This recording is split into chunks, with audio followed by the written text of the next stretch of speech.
Hey everyone, welcome to another great episode of Cheap Heat TV. Tonight is our 76th episode, and I'll be honest, we got quite of a banger of a guest tonight. As one of my friends, I guess, is definitely rolling his eyes in the back right now at the fact I said that word. But tonight it's gonna be really cool. We got a full load of people that's gonna be on screen, so we really hope you sit back and join us, and make sure you comment, like, subscribe, and share. That way everybody can come in here and share, enjoy this time with us. But to bring on my first, I don't know how do I want to revamp him tonight. So we're going to go with the man of many words. Luckily for a lot of you, he doesn't say them out loud, but certainly I will. My new best friend, Gene Jackson. Hello. Yeah, there he is, the king of all wrestling media. There it is. Come on. Some of it. I was really hoping you'd bring me on last tonight, but I know you were. That's why I did you first. lead with Mako. No, man, I was super. I knew you wanted to be last, so I definitely gotta get Gene on screen first tonight, so everybody can enjoy what I've been enjoying for the last hour and a half. Well, I'm glad you enjoyed it because I got a goddamn ulcer and we ain't even started yet. All right, on that note, we'll bring up our next buddy, my old best friend, because we apparently don't talk anymore, Mr. Upbeat Xanders. So, hang on. This whole evening has just been a whirlwind because. And you might want to tell your mom to turn it off. Yeah, I was gonna say, and Scott, you did cover it. I don't know if the microphone problem was on my end or on your end. You're animated because to pull back the curtain even further. As much as Scott says we don't talk, Scott's been roaming God's green earth so much, so he's all over the place.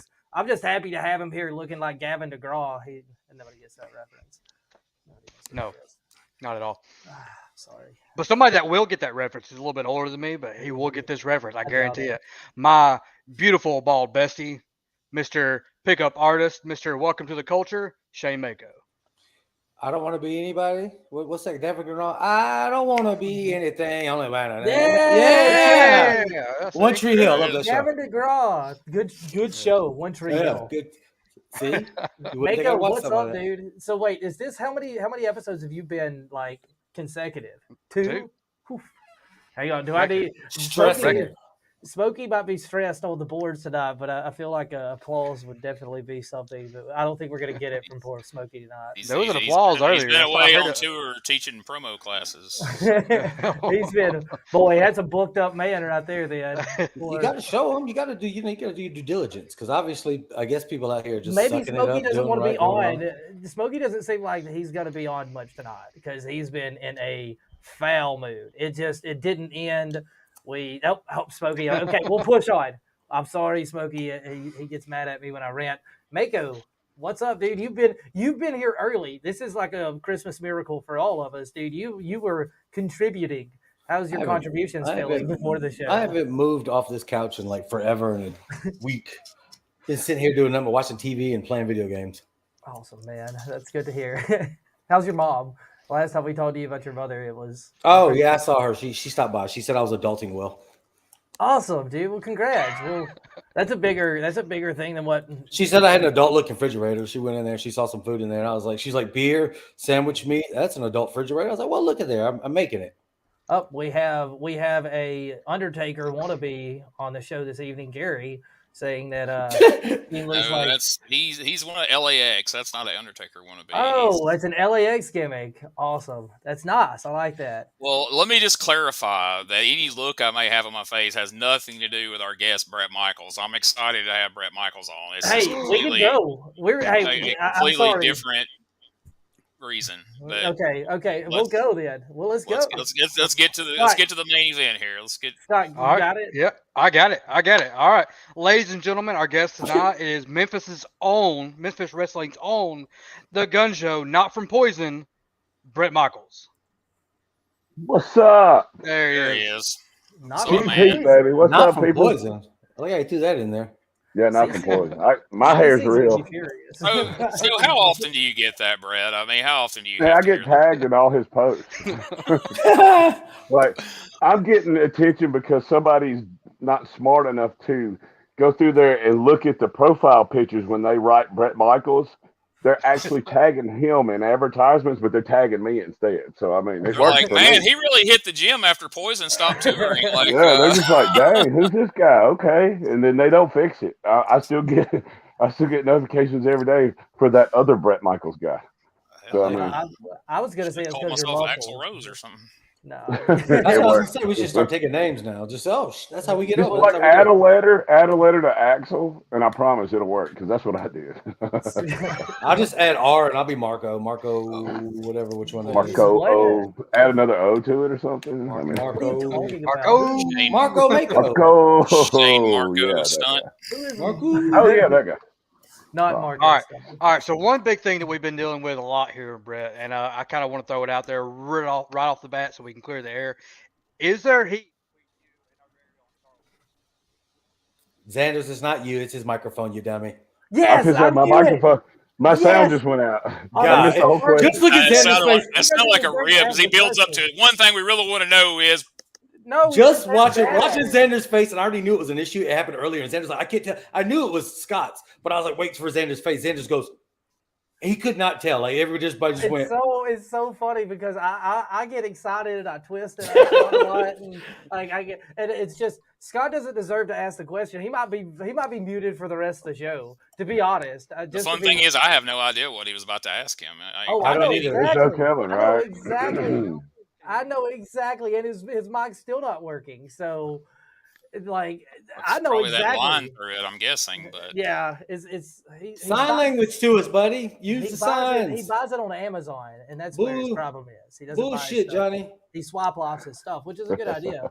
Brett, dude, so you're like all over the place now, right? I'm just assuming in the Mississippi, like Tennessee. Are you doing Mississippi again? I know we ran you off last time. Yeah. Well, a Sorry little bit about of that. Mississippi. Yeah, I'm gonna blame that on you guys. Knew it. Well, I mean, if I blame it on me, then that makes me Yeah. look bad. Well, I'll just blame it on we'll y'all. take- and we'll make take y'all all look, the credit. y'all look tough. I mean, Works. I'll just put y'all over that way. I mean, so there you go. Yeah, put us So over. you ran the big Memphis Cena guy out of Mississippi. So I mean, where I wrestled for 22 Memphis years. Muscle. So I mean, Memphis Muscle, by the way. oh yeah, my bad. I thought somebody. We put y'all out of Cena business, and somewhere. Scott didn't say a word throughout it. It was awesome. Scott's still not saying a word. Look at him. He's over there just as quiet He's as all get out. speechless. Listen at him. Hey, Come Scott, on. can you say anything No. now? Oh, it doesn't work still. That's perfect. Gene's having a good enough time. He's Hogan in this. Because... I mean, I was just trying to hear him because I just hear like a faint. I'm on the edge of my seat wanting to know what this big question is he had. There he is. It's back, Scott. If you want to Okay, say get your hate my question life. in. All right, guys, I hate my life so much. All right, so Brett, something that's Hang on, Scott. We have somebody. Let me mute you real quick. We have another comment from the guest. Scott Morgan's mic is bluffed. Oh no, never mind. Don't read that one out loud. Sorry, Scott. Go ahead with your question. Go ahead. With all right, Brett. Something that everybody on here has been wanting to know for a very Is long this time. real? This is not a real. Are you doing this on purpose? I mean, it's awesome. We're dragging it out, guys. We're dragging it out. No. That's the best way to get a good 10-minute promo from Gun Show. Yeah. Drag it out. We're reminding you what it's like to work in Mississippi. Yeah, we ain't even locked up yet. We're just circling the ring here. We're still doing our entrance. Scott, Hello? Go, First of crowd, all- go. Jesus, right? Long pause. That's an Alabama. All right. So since I know Scott pretty well, and I know that his I have a feeling. I have a feeling he's going to say, because I feel like the person that was typing must have heard it. What he's going to ask is, he wants to know, get it all out, clear the air. Is there any beef between you and Bluff City? That's what he was going to ask. Is there any beef? Is there anything going on? We were going to just come right out of the gate. Wait. Yep, that's what. Yeah, that's why. What he was going to ask. That's what he's going to ask. Hang on. That was. Is that what he's going to ask for real? Yeah. No. I mean, I need you want me to know? I wouldn't have asked that. Yep, that's what Scott said. Bluff. I saw the mouth go bluff. Okay, so do everybody actually want to know what Scott? Yeah, that was what we left on last week. Can you hear us? We need to hear. We need to hear this from Scott once he pieces his headphones back together here. Hey, Scott, look up. Scott, was I wrong? Am I wrong about the Bluff City question? He stole it from his kids' PlayStation. That's what his biggest issue is. Scott, can you hear us? Scott, give us a thumbs up if you can hear us. Write your question on a piece of paper and hold it up to the screen. Hold it up to the screen. No, I need to know because I think I know the question. God, I don't think that's the right question. Hang on. Here's a question from the audience. Jay Griffin, he's always on the show, so give him a because they've got dudes that you used to run with, correct? Like all the time. Right, yeah. No lie, I thought that said is Brett coming back to Ohio, and I'm like, why does Jay Griffin care? And then I realized what it said. Okay, sorry. Thanks, Jay. Okay, are you going to start making your ways around like in 2020? Brett Rocks. That's what he's going to ask. He's going to ask Brett Rocks. Yeah, thanks, Scott. Well, I was wrong. Another Brett. That other Brett or this Brett? What's Brett Michaels doing in 2023? What's your goal? Ooh, Brett Michaels is busy in 2023 from the get-go. From Tennessee, Arkansas, all the way to Mississippi, down south Mississippi, and I believe it's as far north Tennessee as you can go. But we got a lot of stuff coming up. I still got some stuff with Young Rock as well coming up as well in the middle of January. So there'll be 3 in January. So then I get real busy. Then I'm road tripping every weekend. So that was gonna be my first question. Is kind of tell us about the experience of doing Young Rock and just kind of how the whole process works of doing a TV show. So like when we watch one of these, was it 26, 28-minute episodes? How much time goes into that to make that happen? All right, I'll tell you this. Episode 1, which it was a few of us involved in, and each of us had a scene with, like, 3 guys had a scene with Rocky Johnson, 3 guys had a scene with Rocky Maivia. It took a good 12 hours to shoot those 2-second scenes. So the full scene was about 10 seconds long for each person from start to finish, and maybe a little bit more. But, you know, when they finally show it, then you're just like, oh, man. Because I did a lot of celebrating, and they wanted me to pop big for it. And that part is just kind of in the shadow. You just see part of me celebrate. You don't see the part what I'm actually doing. Yeah. So after those hours, it goes from about 15 seconds down to about 4 seconds of fame on TV. So wow. After those hours of work, do you feel so accomplished after watching those 15 to 4 seconds of fame? Do you just stretch? Well, yeah. I mean, I can't complain. No, I couldn't complain, but it was just like, oh, okay. Because they just gave you a scenario of what the scene was. And then Chavo Guerrero Jr. and Marty Elias, they both got with this, told us what they wanted out of each scene. And of course, like us, you're talking to wrestlers and telling them to do a spot. So we're just like, oh, okay. That's all we got to do? Oh, okay. Yeah. And then, of course, the actors are like, how did they catch it so quick? And we're like, well, we're kind of used to it. We don't get takes. We have to do it. Yeah, we have to do it right then and there. It's live every single time. This is one take Jake every single time. Like, so it was all that. And then, of course, episode 2 where I was changed from DOA. That was fun. That was hey, we need to do this in one take because I don't know if y'all seen it, but they covered all of my tattoos up with makeup. Yeah, right. So I had 0 tattoos on the first and second episode, but yet Brian Lee, which is Chains, they put 2 tattoos on my arm, but everything else was covered up. So we introduced the Rock Bottom to Young Rock, and it was the first time The Rock ever did the rock bottom, blah, blah, blah.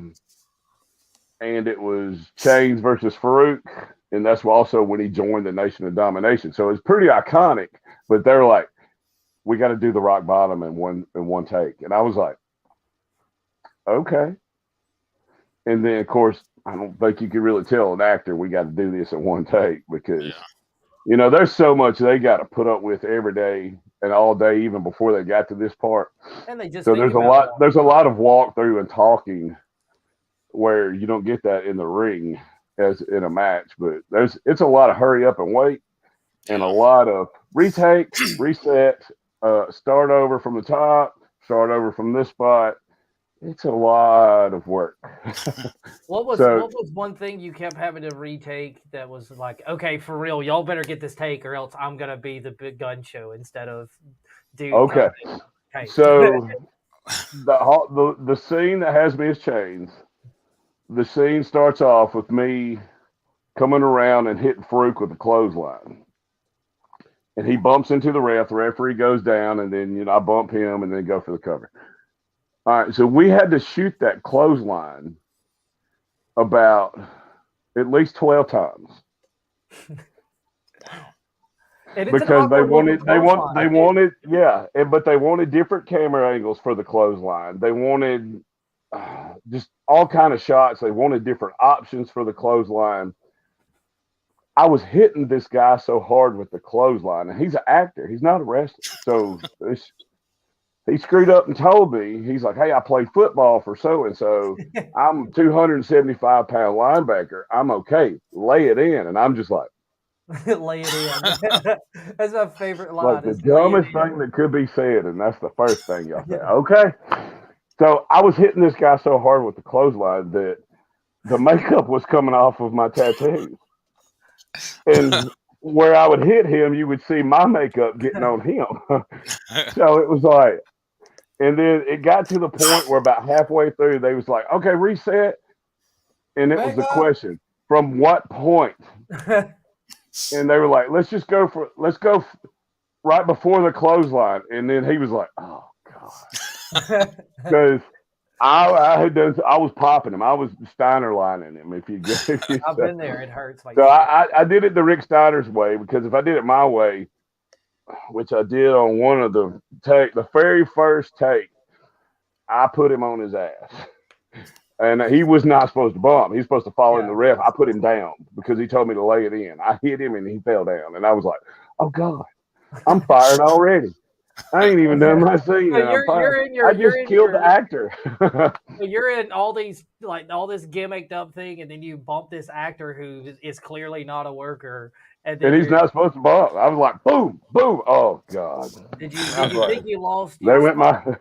Do you think you lost your spot to anybody in another promotion after that happened? I hope not, but we don't. They won't really know that happened because they didn't show up. You think it'll make bloopers? God, I hope it makes bloopers. Yeah, it'll be on the bloopers. That'll be worth it. If you go to the NBC website, somewhere on one of the galleries for the Young Rock, there is supposed to be pictures and video of each shot, of each take and shots that were made. And I haven't checked in about 2 weeks because they're slow about uploading everything, because they want to get the show up and going before they start uploading all the pictures. Yeah. So I think now they're into episode 6, 7. It just aired Friday. So they're about halfway through the season. Episode 1 took about 4 days to shoot altogether. So each episode usually takes about a week to shoot. If that give you an idea of how long it takes just to make a 30-minute program. So they make it seem like it's so easy. Like it makes you wonder how this stuff ever gets made. I mean, that there's that much time goes into that. When episode 1 aired, we were still shooting show 4. So we were like, how do they turn it around that quick? I don't know. I know TV wrestling shows that can't turn it around that quick. Right. So, I mean, geez, how do you turn it like a major production around that quick with all of that detail? Because there's so much stuff, and they pick and choose what they want to use and what they don't want. They want to be successful, and so they understand time is of the essence. and they only have people that's like they got some people that knows their stuff too, because it goes from 4 12-hour days down to a 30-minute TV show. So, how much time is The Rock, Dwayne Johnson himself, actually on set?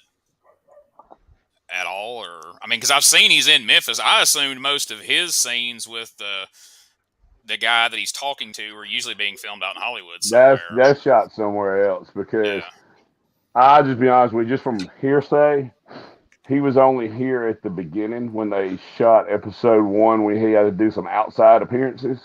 Yeah. And they had to use buildings in Memphis, so he was here. But he's got a lot of people on his crew that are on set daily, including Bruno. Downtown Bruno's there at least twice a week. So he's reporting back. He's got 2 other guys reporting back to him, and they're going over stuff and adding stuff. The directors are in constant contact with him. Oh yeah. So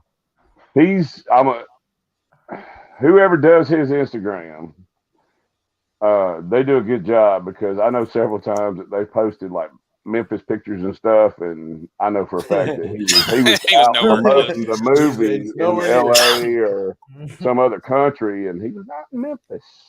He was not. Yeah, I mean, they were posting pictures of him and Lawler at Lawler's place and all that. Yeah. So apparently they know what a work is as well. Where am I this week? Okay, so do you feel like when you say they don't know what a work is either, is that a direct shot at like the whole business? Like, because it seems to be, because how long have you been doing this now, Brett? I started in September, the end of September, when we started recording. No. I'm talking about pro wrestling, because this is a pro wrestling. Lord, 20, this will be the 23 plus years. Okay, because I see when you talk about, because this is a show that's like, even in season 2, it's still trying to grow. It is not at its max potential, and it's on its way up maybe, but it's not there. The way you just talk about being an extra, it shows to the organization and all that other stuff that like makes the TV industry what people like watching. And in the wrestling, it just seems to be everybody going their own direction, bouncing off of each other, and maybe it works out, maybe it doesn't work out. Is this, right? I mean, you seem happier talking about a TV show than any other. Like, how does that make you feel? Great experience. It was fun experience. I've done just some little stuff within the last couple of years, like with Nike and the Memphis Grizzlies, but this was like a major production. So to be actually featured on more than one episode, and then asked to come back, because I was doing stand-in stuff for rehearsals all the way through episode 6. All the way through episode 6 or 7. I was doing stand-in stuff every week. I was on set that whole time. Did you learn stuff in that production and in that environment that's going to help you in the wrestling locker room? Because this is, I mean, I want to know about the rest. Actually, I did. I was like, man, I was like, y'all make this stuff look easy and complicated at the same time. I said, but, I can understand exactly what y'all are talking about coming from the wrestling side versus the entertainment side. And with the value they put in their production, when you're involved in a wrestling TV show and you give them those ideas, say, hey, they did it like this. What if we do it like this, but then do this? So it kind of helps you add to your own product as far as like TV shows and design and everything like that. So what's it been like for you? So, like, you just talked about it. You've been in the business, for over 20 years. And I know that, I think you've talked about this. I don't think this is telling anything out of school or anything, but like, you worked on a local level, you worked in Mississippi and across the South, and smaller TV exposure, IWF, different things, that was local, regional television. And you were kind of maybe contemplating like, all right, maybe I'm about done with this. Maybe I've done about all with wrestling that I'm going to do or care to do. And then all of a sudden this opportunity comes up for you to be on Memphis TV. Right. Boom, you're all over Memphis TV. Now all of a sudden you're on Young Rock. Like, did you ever imagine at this stage in your life and career that you would have the opportunities that you've been having? And what's it been like for you? How has things changed for you in wrestling or just in general right now where you're sitting than say 2 years ago? It's changed everything. Like I was, I guess the whole time I was doing all the regular shows around here, just doing it whenever I wanted to, and was like doing it for my buddies and stuff like that. I was just comfortable with that. So it wasn't nothing that I couldn't do because I was just staying comfortable. And then I was told my kids, I said, all right, after I broke my neck about 3.5 years ago in a car wreck. And I told the girls, I said, all right, when I get healed enough just to do some matches, I'm going to do one more year so y'all can come to the shows with me and everything. And I said, then I'm about done.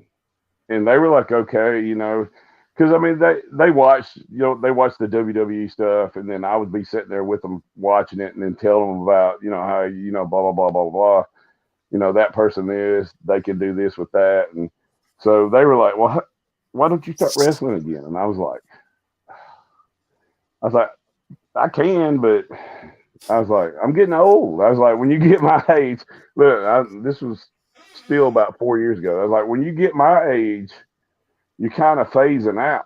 I was like, because if you get 40 years old and you're still wrestling, that's when, okay, it's about the end of the line as far as like traveling and doing stuff, because after doing it for 20 something years, you get put a lot of wear and tear on your body, and you're just like, you feel about 20 years older than what you really are. And I was done. I told the girls one more year wrestling and I was done, so y'all could come to the shows with me and actually have fun and go to them and see me do it. And right before my year was up, I did a fair show in Tennessee at Lauderdale County Fair. And it was just a show, and the Posse was on it. Dustin Starr was on it, and this was way before Memphis Wrestling.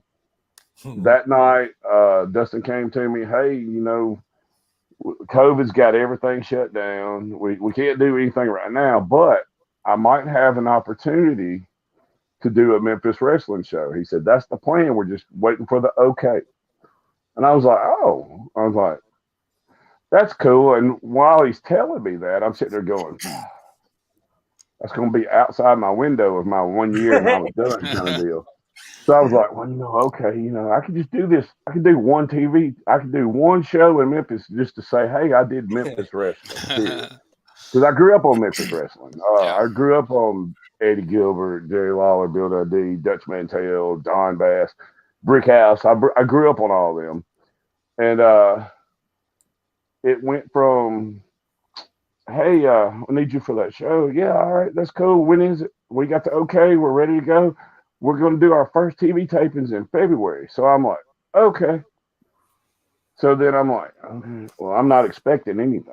So, hey, let me have my one match. Let me go in there and do my match to say I did Memphis Wrestling. I tell my kids, hey, I grew up on Memphis Wrestling.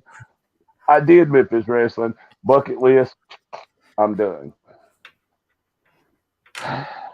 Here it is going on 2 years later. You had fun. It is going on 2 years later, and here we go. And I'm like the face of the company. All right. And I was like, this is not what I wanted. Y'all don't get it. Why do y'all wait till I'm 40 years old to do stuff like this? I want to ask I could move around a lot quicker back in the day. Now I can't. I want to ask you, just like, you give me a yes or no, that would be a perfect kind of way. Would you encourage your oldest daughter, youngest daughter to pursue pro wrestling at the appropriate age?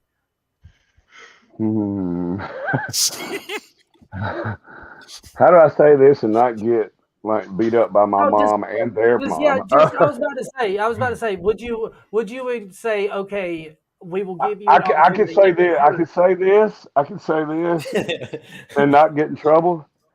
Yeah. The itch is there. Of course. By the oldest. Naturally. She's already playing around in the ring. And She knows how to do some spots. We'll say that. I'd imagine she's probably beat the crap out of you several times. I've tried. Oh yeah, and she's stiff. Y'all talk about me being stiff. this girl weighs 118 pounds, and she's stiffer than me. She lays it in. She's like, "How do I super kick?" And I'm like, "You lay it in. You kick it right here." And she's like, "Okay." It's their job to move. It's their job to move. That's what you tell them. We're almost out of time for this segment, but there's one more pertinent question I want you to answer. Jay Griffin asks, do you encounter any jealousy from local guys with your current run? Jealousy? And you ain't got to name names, just in general. But I mean, I was just in the right place at the right time.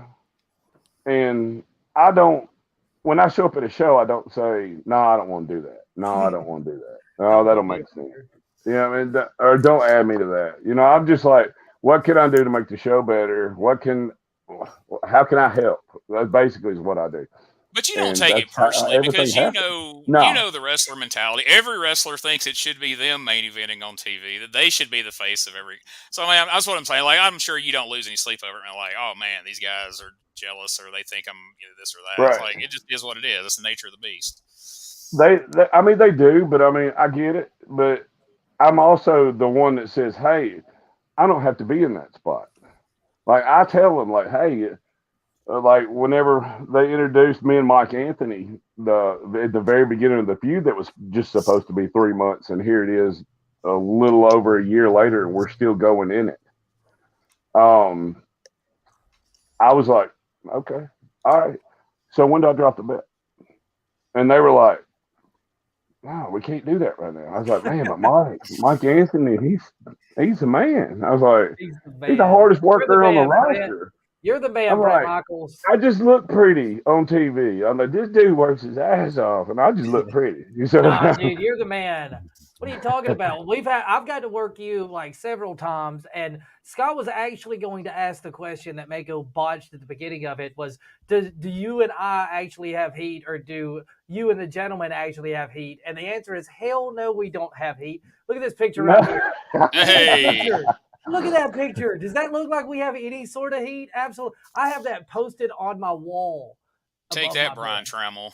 Take that and stick it up. And if you want a really ringing endorsement to wrap up this interview, just to show how universally beloved Brett Michaels is and what a great guy he is, the Kang himself has spoken. Brett is a good guy. I always liked him. So there you go. Superstar King. No heat from anybody. Ladies and gentlemen, go check out the Young Rock. Go check out Brett Michaels at Memphis Wrestling. Go check him out. Go buy his merch. Brett, we appreciate the company on here. Please, sometimes I can need that to get home. Have a good one, bud. All right, peace out. All right, there we go. I see. Oh, sorry, I've got nervous. I figured Smokey was going to go straight to commercials. He just we're headed there. All right, Smokey, go ahead. Get us to the commercial, and we'll see what happens on the other side of the commercial. Smokey. Amateur, dude. Are you drinking tonight, buddy? Yes, folks, it's back again. The Whitey Jenkins Show with your host, Whitey Jenkins, as he's now joined by his cousin, Delbert Jenkins. And they've got their own podcast, and they'll be talking about wrestling, as they call it, and God knows what else. Make sure you join them each and every episode. You never know what's going to happen. You never know when they're going to have a special guest, but you know it's going to be trashy. Join them for the Whitey Jenkins Show at whiteyjenkins.com. Hey guys, this is Wolfie D from PG-13. Check out my podcast, Live and in Color with Wolfie D, every Monday at noon. We're talking Memphis, we're talking ECW, WCW, WWF, everywhere that I've been. We even have some great guests, some Hall of Famers on the show with us. Every Monday at noon, Live and in Color with Wolfie D. You like barbecue? Well, of course you do, unless you're some kind of weirdo or wasn't raised right. So if you want to get some of the best barbecue around, check out P3 Barbecue. Our buddy David Estes does it up right, and he'll be glad to cater to your next event or just send you some of his award-winning sauce right there to your own doorstep. Go over and check them out on the Facebooks at facebook.com/P3Barbecue or give old David a call at 901-679-3452 and tell him Whitey Jenkins sent you. Ladies and gentlemen, welcome to Give Me Back My Pro Wrestling, the podcast that's based on the old school, but can still help you find the good stuff from today. Dangerous Dan Colley, the Professor Jimmy Street, and the Plastic Sheik Jared are the undisputed six-man tag team champions of the wrestling podcast world.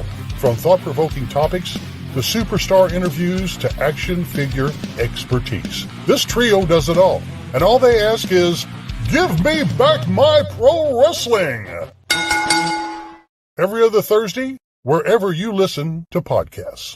Get ready to get inspired. It's Xander's Inspirational Podcast, the brand new podcast with upbeat Xanders as he has one-on-one podcast sessions that both inspire and inform.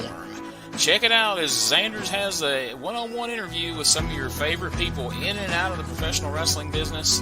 Give it a listen on CheapHeatTVLive.com. Join me, Gene Jackson, for the Jackson Interaction Podcast, where I'll be doing one-on-one interviews with people from the world of professional wrestling, as well as stand-up comedy. You can get them anywhere podcasts are available in both video and audio form, but you can find them all at GeneJacksonPod.com.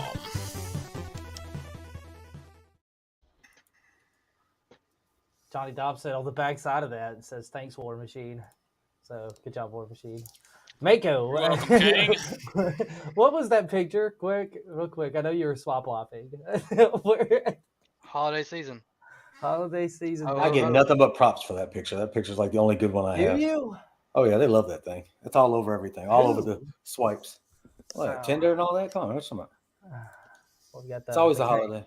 Mako, the Kane superstar, Johnny Dobson's in there. Who is that? Never fails That's to the Mako. We promoter interviewed of him. Bluff City Wrestling. We literally interviewed him. You missed that week. Was he not here for that? No. Hence why I just asked.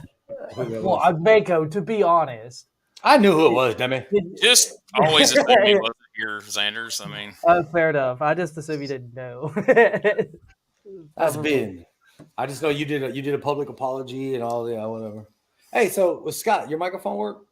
I have no idea anymore, man. Ask your question. Dude, that felt like such a rib. Like, I'm sure people think that's a bit. Brian Trammell's gonna mess with me tomorrow. Like, what was the deal y'all did with Scott's microphone? Hey, I think we worked perfectly. I think we worked because I asked what I wanted to ask, and I used Scott as an excuse. I know, and that's why we backed down from it. And I know that's not what Scott was going to ask. He knows not to jump the shark like that. What's he gonna do? Yeah, I know he's messing with it now. No, it was so funny because you could hear him very faintly. He's playing a gimmick, but he was playing. I hope mine does this. I hope mine Morgan's out whenever we get ready to talk here in a minute. Yeah, I was gonna say because like you are 100% out on this, and Smokey put that post. I have learned tonight, ladies and gentlemen, that you will never ever go watch a bad movie with Gene Jackson, or you will never ever ever ever see him smile again. It has nothing to do with a bad movie. People can make a bad movie, and it doesn't affect the business that I profess to love and try to be a part of. And continually make the same bad movie. Take a shit in my backyard, I take offense to it. I'm sorry. I guess I shouldn't care, but I feel like that attitude is what's got us here. Nobody cares, and nobody cares enough to correct anybody or say anything about it. We just keep traveling on down that road, trucking right along into I'm gonna be honest. When you look at it, it's the same thing. You know how these stupid. Let me rephrase this. You know how people on TikTok can make a video and it goes crazy. Next thing you know, we're watching people on TV shows that have done nothing and it's that one moment where they did something so stupid and it got over somehow, and everybody's like, oh, and then somebody else tries to recreate it and do it again. It's not the same. Everybody's like, well, I'm not that. My whole thing is I can see anything the first time and be like, all right. But the thing is I agree that with certain things, it's just what the whole world is to me now. It's just what I don't know what good and bad is anymore. Let's watch it before you get into a long-winded fucking explanation when nobody even knows what you're talking about yet. Just like the promo, exactly. All so right, I just set it up. Hang on. All right, so let me. You go for it. Set it up a little further than that, not what we're about to see. But okay, so as I put in a post yesterday, people have asked me, I'm sure they've asked y'all, Why don't you guys ever talk about wrestling in Alabama? Why don't you hardly ever have any guests on from Alabama? And Xanders can attest to this, back to the days when it was just me and him. We're the only two hosts of the show.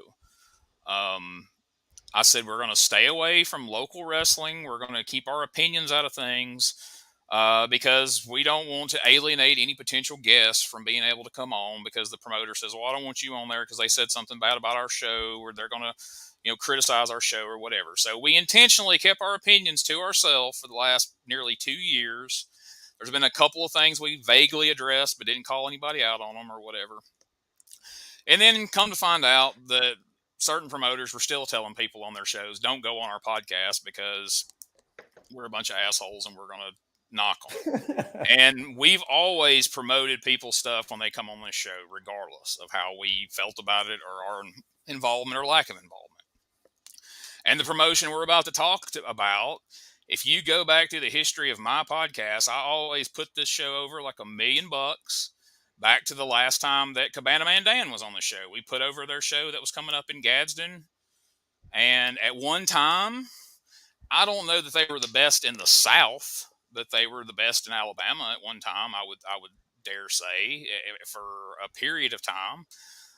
But let's take a look at, I was scrolling through Facebook the other day, and they were promoting this. So I guess they're proud of it, because this was on the screen. It says Explosive War of Words, Rumble exclusive, New South exclusive. And so to set this up, the best of my understanding, Cabana Man Dan had just made his grand return to New South.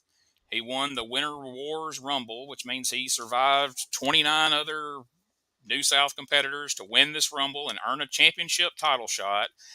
He took the mic in the ring, and let's just watch how this plays out, and we'll discuss it on the other side. You know what? Let's just cut the crap. Casey Page, get out here right damn now! I'm alone! I thought we were done, Carmen. I thought we were done for the night. Come out by yourself. The night's not over yet. Leave your sister behind, your hired thugs, and your frenemies, and get in here. You want me to come? Hey! If you're gonna speak to me, get in this ring first. Have some damn respect. Oh, wow. What you gonna say? I called you out here. I didn't ask you to speak yet. Wow. Now I've been on a hiatus from New South, and here you are, Queen of the South. You got humongous gold. You won the Haas tournament. You are the best in the South. But you know what? As strong as you are, you're not strong enough to hold humongous for much longer. And no, guys, I'm not talking about your physical strength, your mental strength. I'm talking about your heart strength. I don't think you got it like I do.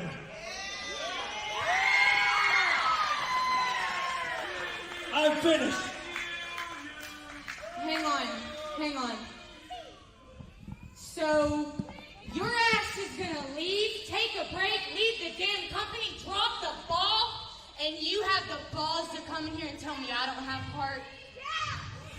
You know who picked up this company and put it on her damn back because you couldn't handle it? Huh? Call you a crybaby bitch, look me in the eyes, and look at me, alright? What do you think I'm doing? I'm looking at your damn eyes. Shut the fuck up when I'm talking to you. Whoa, come on now. Look at me. I picked up this company that was built around you. Because nobody else would do it. You're not a star. Listen here. When I left, Star. people stopped caring about New South. They left the IWTV when I left. And who's talking about it now? I just see your face all over Twitter with no interactions because you ain't worth a shit. I ain't worth a shit. Hey, Dan, can I tell you something? At 20 years old, I did something you could never do. And that's get a contract, bitch. Listen. I'm the New South champion. And you know what? I don't have heart. You saying I don't have heart? You picked up the ball and your ass left. I've been running this shit while you ain't done nothing but fucking watched your wife and kid at home. Got something to say, bitch? No. Got something to say, bitch? I could charge you for that right now, but I don't want you making any excuse when I beat your ass for that belt. So listen, I'm only going to say it once. I I'm one of the best in the South. You're one of the best in the South. Let's put the belt on the line at the Haas tournament. Don't put your hand on me. Don't touch me. Don't touch me. Neither of you touch me. Well, No. When you were 16 years old, you were bitching at the Jack Swagger show about having to put the ring up. And look Hey, at but you you now. didn't put the ring up, smart ass. Good try, though. NWA Tag Team Champions. Oh, Time, great. baby. NWA. You ain't shit. You ain't been shit, bitch. Oh, and NWA contract. That handshake and 2 gallons of gas you get with that. Strong words. We're breaking.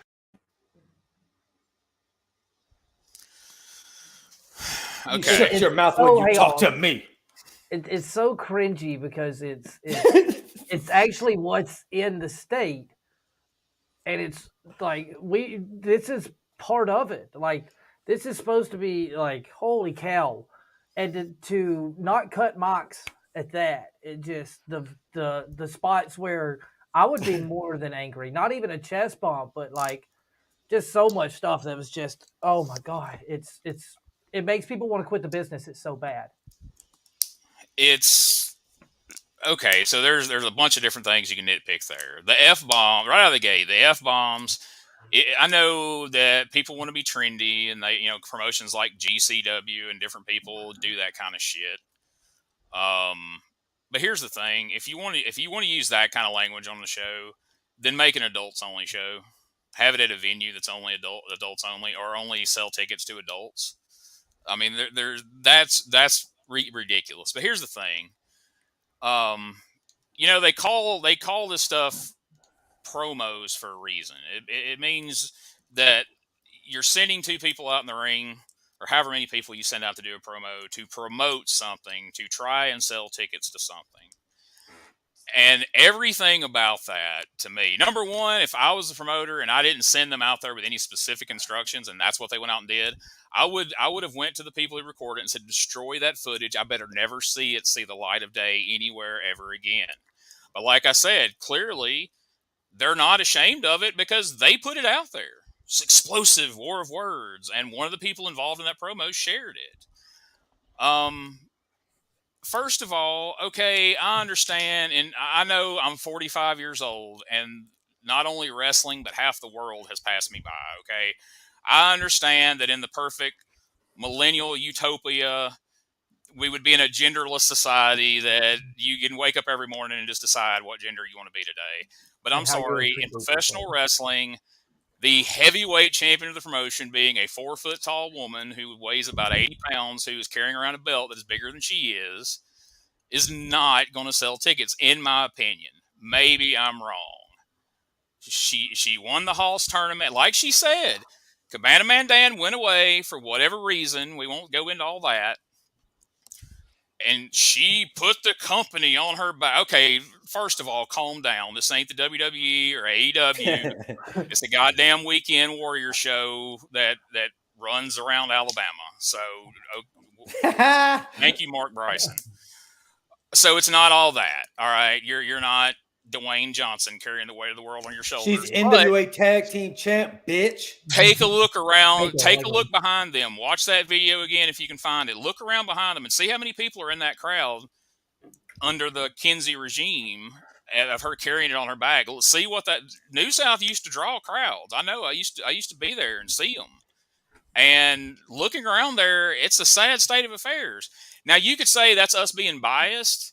You could say that I wasn't really there to see that. Well, no, Cabana Man Dan, the guy that you just put over in the Royal Rumble or winter, whatever the fuck, said that since I've been gone, nobody cares about New South. You lost your IWTV. I seen you on Twitter, and nobody gives a shit because you ain't worth a shit. Okay, so that's not our sour grapes. That's from somebody you employ that's saying that to promote a match for the title. These two take turns telling each other they ain't worth a shit, which we and they had nobody there to say stop. And nobody stopped it. Nobody cut a mic. Nobody went, hey, maybe we need to calm down. We're getting our makeup. Hold on. The two guys at the end. I don't want you to get going. They slowly walked in. They slowly walked in there. Yeah, once the train was out of the station. But it's kind of creepy. First of all, I'm gonna commend. I don't know Kenzie Page. We may have met at some point. I don't know. I don't know the girl. Okay. But Cabana Man Dan, I will give him credit. He said some things in that promo that if it was my promotion, we would have a talk about after the fact. But it didn't happen until after she had already told him to shut the fuck up and shoulder checked him and got all up in his face a couple different times. The fact that he let that go, because I'm telling you, and I don't ever, anybody knows me, I don't claim to be any kind of badass. I would have punched that girl square in the nose. I would have headbutted her on the bridge of her nose. I would have knocked her out. I swear to God, you would not have punked me out. Not from a baby face. You're not going to punk me out like that and act like you're this big badass. And again, you got this little girl out there acting like she's Stone Cold Steve Austin, using language that he wouldn't even use. And I don't understand how do you think this sells tickets? You've alienated your audience out there dropping F-bombs. This isn't the first time. We've alluded to this on the show before, and Mako's already made a case for it, and he's getting ready to do it again, whatever.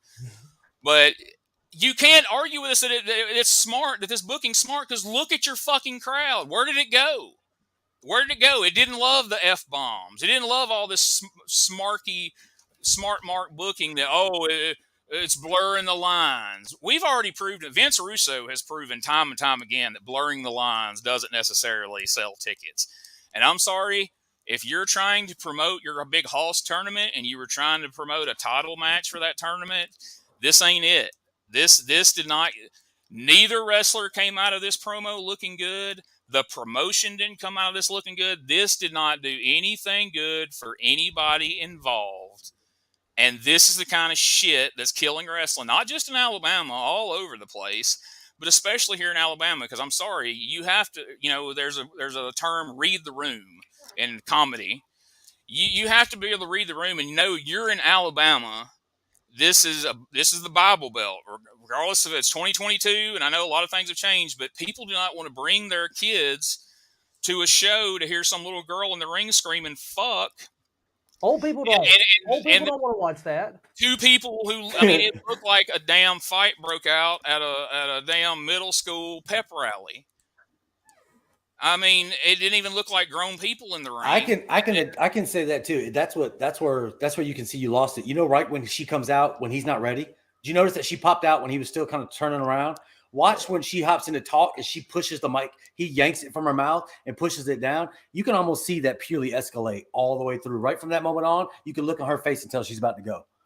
Like that, you could tell that you could literally just see two people just got in that ring and just had a bigger, like a pissing contest. Now, before I get on whatever I'm going to say is, I just want to say this. If anybody's watching this and thinks that we're taking any aside or whatever, I would just like to say that this show is for this purpose. If Cabana Man or Kenzie or anybody from there wants to come on here and say their side or why they thought it was, I'd be more than glad to sit here and have the same conversation with them, just like anybody. I don't really have that highly of an opinion of it. I think that I can watch MJF get in the middle of the ring and have this heated thing and he can do his thing. But like you said, read the room. That was not well read, obviously. But there was people in the crowd and you can hear them over the microphone saying, yeah, Kenzie's gonna do it. You can see somebody that got egged up, got gassed up, got put on it. And you can see she literally keeps going and going and going. That's where the promoter should have stopped it. Because Dan even started getting heated too. Because I saw Dan started saying some stuff on there where he started, egging it on. And I think they just kind of lost sight of what they were supposed to be doing, which is what you're saying is they did not promote anything in that other than NWA, which obviously I won't be watching. Yeah, which I won't be watching now. She basically killed that because I don't even know why we're talking about that. And then two, she wanted to get over as the badass heel, good guy, bad guy, tweener or whatever. I don't know but see, like I said, I don't know what their aim is. When I watch that, I don't know what their aim is. I don't know if that's supposed to be real or supposed to be fake. I don't know, scripted, whatever you want. Would you go back to try? I wouldn't go there anyway, but that's my point. No, I would not, because I don't see it as a draw, but I'm not a fan there already. See, I'll go off of who are they catering to? If they like their 30 and they want to keep their 30, that's on them. Now, if they're trying to get to the whole world, I'm sorry, and Gene's right. Not Alabama people are not gonna like that. And I'll attest to that. I'm not a big. I don't like. You know me. When I go out there, we've talked me cutting promos a lot. We've had moments where I could go out there, and I've always been the one that says, "Hey, I can still, I can manage this," and still, I always make sure that it's about the show. It's supposed to be about the show first. That sounded like there was something going on there, but that's the blurry line bullshit. Sometimes it's not good. And I don't know what the blurry line is other than they hate each other. Then what the hell's the point? Like, I mean, if you don't like each other, why are y'all in? I mean, I don't know when people are going to learn that. I mean, you go back to the infamous Ace Haven promo that derailed our angle at Pro South. It was more of the same. It was stuff that didn't sell tickets. It didn't do him any good. Didn't do us any good. I agree with that completely. I agree with that. That had nothing to do with wrestling. And see, that right there didn't. It almost felt like, but see, my thing is like, is there animosity? And that's what they want you to ask. And see, that's what I'm saying. Kenzie just took off. And CMB didn't do any better. It didn't seem like they wanted it to be asked because there was no even conversation to address it or even act like there was to be addressing. That was the problem with the promo, is there was nothing to be gained or nothing to go any further. That's the point right there. There's nothing if there. If it was just Cabana Man Dan and Kenzie Page went out there and it went off the rails because she didn't like how he pushed the mic down, he didn't like that she screamed "shut the fuck up," and it was a matter of they got heated and forgot to promote the show correctly or whatever, and there's some veteran there in the back to pull them aside and go, "Hey, this was wrong. You just screwed all of us." And they're not. And okay, I forgive that. But they shared the link. Yeah, they're proud of it. They're trying to promote this show, and that's the only reason I'm showing this. If somebody sent it to me from some obscure place that they had to seek it out and find it, I'd be like, well, that happened. That sucks. They shouldn't have did that.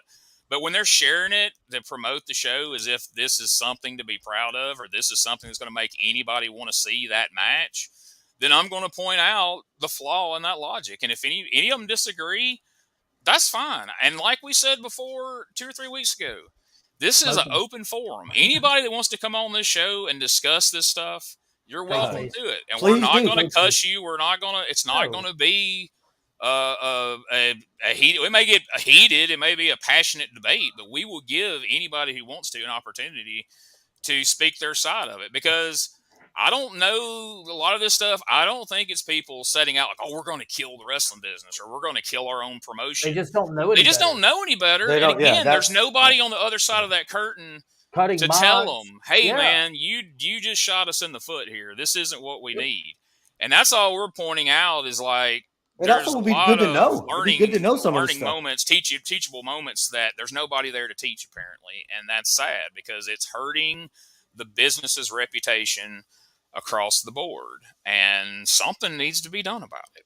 It would be nice to have people come on, like Commander or Kenzie or somebody, and let us know. Like, my thing is, if they had an idea where that was supposed to go, I'm just saying, if they did, they didn't, because obviously I can tell you right now that went off the scales. She, like, especially at the end, don't touch me. Like, you can see there was something there, and there's nobody there to rein it back in. That's a problem, because that's why WWE does have scripts. That's why they do script a lot of people, because of shit like that. But my thing is I just want to know, like, what in that moment, because it's also a learnable moment too, because like you said, if somebody was to do that to you as a person, as old school, as we all have our way of handling it. Me, if somebody was to do it to me, you're not going to want to do that. I'm not going to hit, but I will. Woohoo.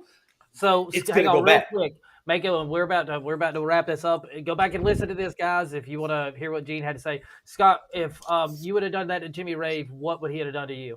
Oh, fuck.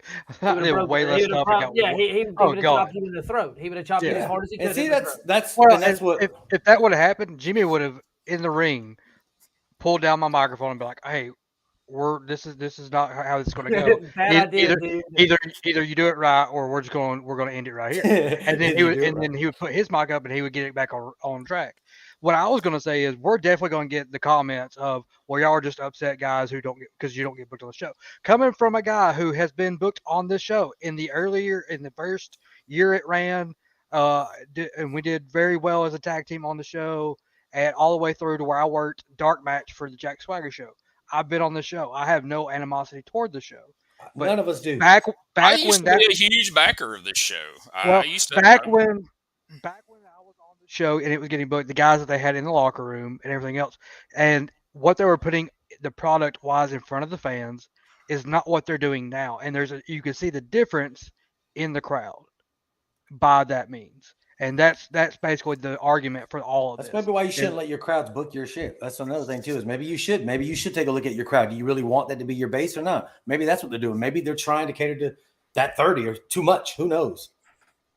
Well, that's a whole other discussion. Absolutely. A whole other discussion. But if you're wondering if it's going to get better, one of those two people involved in that is the trainer and helps run their school, and it's not the person you think it is. Is that where we ended, Smokey? Is that just where we end the show? Damn, that was supposed to be, that was a go home right there, buddy. Yeah, go.